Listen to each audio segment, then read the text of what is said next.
నమస్తే అందరికి. సో మనం ఆల్రెడీ ఒక ఫుడ్ ఛానల్ అయితే పెట్టినాం కదా, అది కొంతమంది తెలుసు కొంతమంది తెలియదు. సో ఈ ఛానల్ ఈ వీడియో పెట్టడానికి కారణం ఏంటంటే ప్రతి ఒక్కరు ఈ ఛానల్ చూస్తా ఉంటారు కదా, నా వ్లాగ్స్ చూస్తానే ఉంటారు. సో ఒకసారి ఆ ఫుడ్ ఛానల్ కూడా ఒకసారి మీరు చూడండి, మీకు నచ్చితే ఖచ్చితంగా మాకు సపోర్ట్ చేయండి. ఆ ఛానల్ పెట్టడానికి కారణం ఏంటంటే నా తరపున కొంతమందికి అన్నం లేని వాళ్ళకి ఒక పూటన అన్నం పెడదామని ఆ ఛానల్ అయితే పెట్టినా. సో దాని పేరు వచ్చేసరికి ఏపీ ఫుడ్స్ అన్నమాట.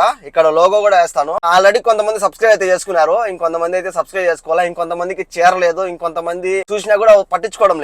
కొద్దిగా మాకు మీరు సపోర్ట్ చేశారంటే ఈ ఛానల్ ఇంకా ఒక పై స్థాయికి అయితే తీసుకొని పోతాము. అంటే కొంతమందికి ఉపయోగపడుతుంది అనమాట. అంటే అన్నం లేని వాళ్ళకి గానీ, ఇంకా పేద వాళ్ళకి గానీ, అనాథాశ్రమాలకు గానీ ఇట్లాంటి వాటికి ఉపయోగపడుతుంది ఈ ఛానల్. ఇక్కడ చేసిన ఫుడ్ అంతా మేము తినేది అయితే కాదు, వాళ్ళకైతే పంచుతాము. టేస్ట్ చేయడానికి మేము కొద్దిగా తింటాము. దాని తర్వాత ప్రతిదీ కూడా వాళ్ళకే అయితే చెందుతుంది అనమాట. సో మీ అందరి సపోర్ట్ కావాలా. మీ దగ్గర నుంచి నేను ఏం ఆశించడం లేదు. మీరు ఆ ఛానల్ చూసి సబ్స్క్రైబ్ అలాగే కొంతమందికి షేర్ చేశారంటే ఆ ఛానల్ ఇంకా కొద్దిగా వేరే వాళ్ళకి తెలుస్తుంది. చాలా మందికి తెలియదు మనం ఛానల్ పెట్టింది. Thank you so much.